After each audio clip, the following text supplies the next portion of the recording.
The Galana Food Security Project that is situated in two counties, that is Kilifi and Tana River counties in Coast Region, was launched on the 9th of January 2014 by President Uhuru Kenyatta.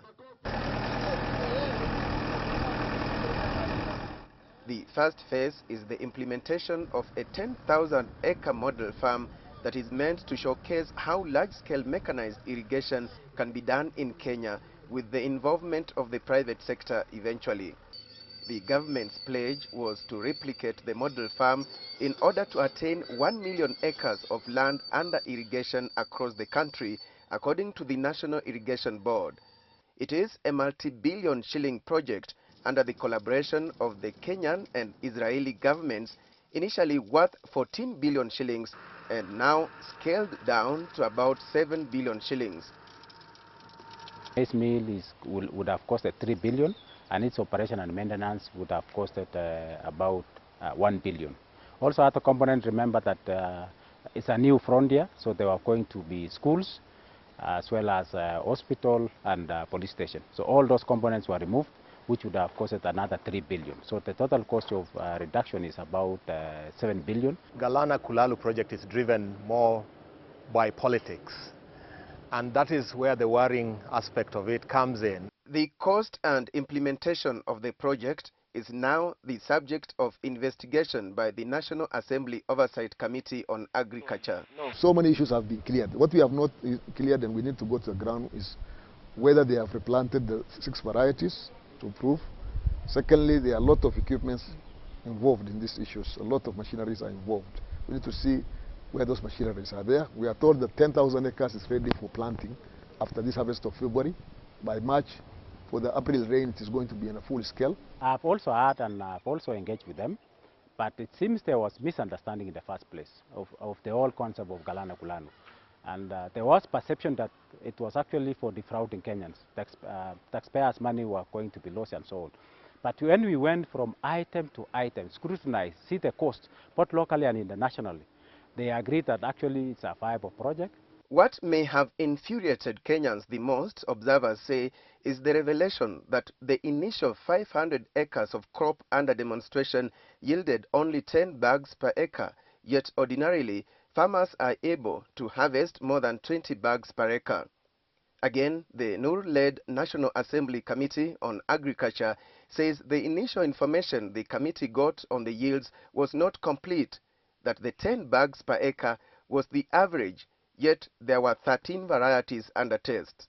We have come to understand that the best was 39 bags per acre and the basics was above 30 per acre. That harvest comes to a total of 768 tons, which gives 8,500 bags of maize measured in 90 kilogram bags, although the international standards is per 50 kilogram bag. The varieties that were provided by various seed companies including Pana, Kenya Seed Company and Monsanto under the initial test crop of 500 acres are Pana 7M81, which yielded 39 bags per acre. Duma 43 yielded 38 bags, PH4 35 bags, Pundamilia 529 18 bags, DCK 9089 15 bags, H520 16 bags, and DCK 8031 5 bags.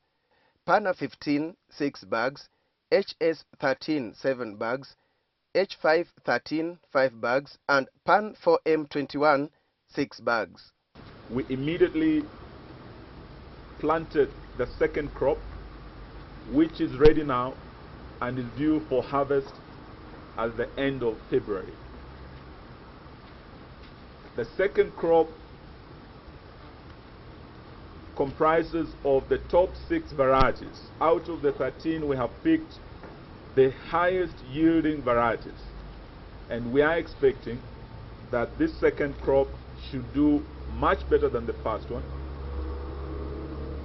And after we complete the final test run in February, we intend, according to the revised roadmap, to now do the entire 10,000 acres